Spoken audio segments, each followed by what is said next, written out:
एक बुजुर्ग हज के सफर पर गए थे।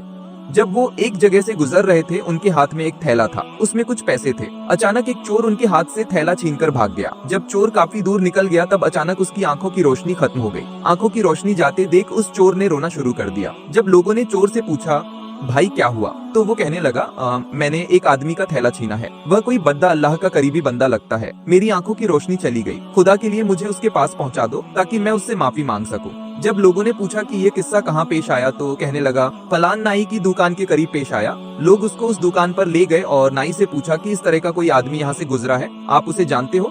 उसने कहा, मुझे उसका घर तो पता नहीं है, मगर नमाज के लिए वह आते जाते रहते हैं। अगली नमाज के लिए फिर आएंगे।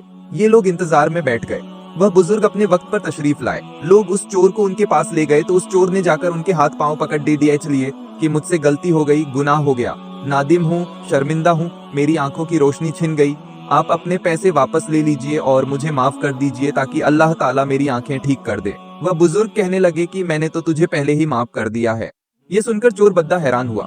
कहने लगा, हजरत, मैं तो आपका थैला छीन कर भागा और आप कहते हैं कि माफी मांगने से पहले ही माफ फरमा दिया। वह फरमाने लगे, हाँ, मेरे दिल में कोई बात आ गई थी। फरमाने लगे, मैंने एक हदीस पढ़ी जिसमें नबी अकरम सल्लल्लाहु अलैहि वसल्लम ने फरमाया कि कयामत के दिन जब मेरी उम्मत का हिसाब पेश किया जाएगा तो मैं उस वक्त तक मीजान के करीब रहूंगा जब तक मेरे आखिरी उम्मती का फैसला नहीं हो जाता। मेरे दिल में यह बात आई कि अगर मैंने इस चोर को माफ नहीं किया तो कयामत के दिन यह मुकद्दमा पेश होगा और जितनी देर मेरे मुकद्दमे का फैसला होने में लगेगी, अल्लाह के प्यारे नबी को उतनी देर जन्नत से बाहर रहना पद्दो देगा।